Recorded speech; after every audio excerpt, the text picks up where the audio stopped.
సకల దేవతా స్వరూపుడు శ్రీ షిరిడి సాయినాథ్ మహారాజు గారి పాదార విందాలకు శిరస్సు వంచి నమస్కరించుకుంటూ, మాధవరావు ఇతర కొందరు భక్తుల వలె బాబాకు ఎప్పుడూ విధిపూర్వకంగా పూజ చేసుకునేవాడు కాదు.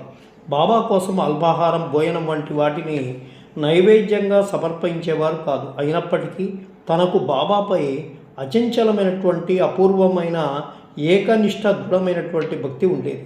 తాను బాబా ఆజ్ఞను అనుసరించి బాబా కోసం బాబా తరఫున 18 సంవత్సరాలు బాబా మాదిరిగా జోలెపట్టి భిక్ష చేశాడు. తనకు బాబాపై అపరిమితమైనటువంటి ప్రేమాభావం, అవర్ణనీయమైనటువంటి ఆదరణాభావం ఉండేవి.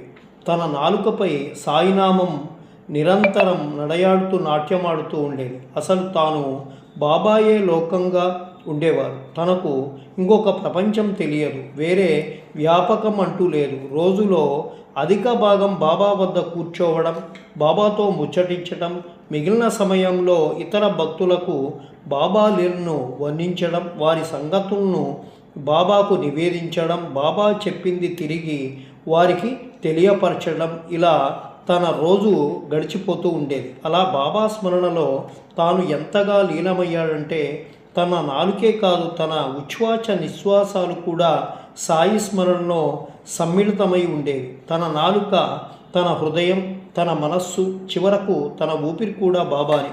ఒక మాటలో చెప్పాలంటే నిత్య సాయినామ జపం అనేటువంటి కృతికి ఆకృతినిస్తే అది మాధవరావుగా చెప్పుకోవచ్చు. నిజానికి కొంతకాలం పాటు అచంచలమైనటువంటి మనసుతో నామజపం ఆచరిస్తే ఆ ప్రక్రియను తపస్సు అంటారని, తద్వారా ఉన్నత ఆధ్యాత్మిక స్థితులకు ఎదుగుతారని, అపూర్వమైనటువంటి ఆధ్యాత్మికానుభవాలను సొంతమవుతాయని మహాత్ముల యొక్క ఉవాచ.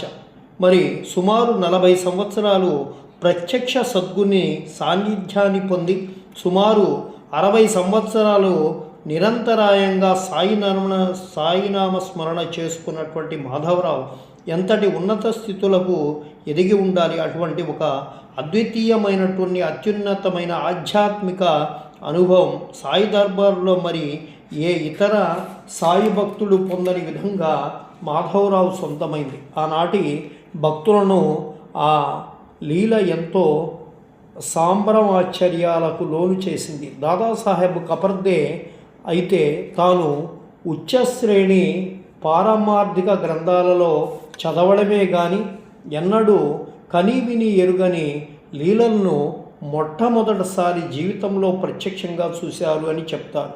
అప్పటికి ఆ లీలను చదివిన సాయి భక్తులు అంతే సంభ్రమాచార్యాలకు లోనవుతారు. శ్రీ దాదాసాహెబ్ కపర్దే స్వయంగా తన డైరీలో 8/12/1911 రోజున ఆ లీల గురించి వ్రాసుకున్న వైనాన్ని యథాతథంగా తన వ్రాసుకున్న మాటలలోనే చూద్దాం.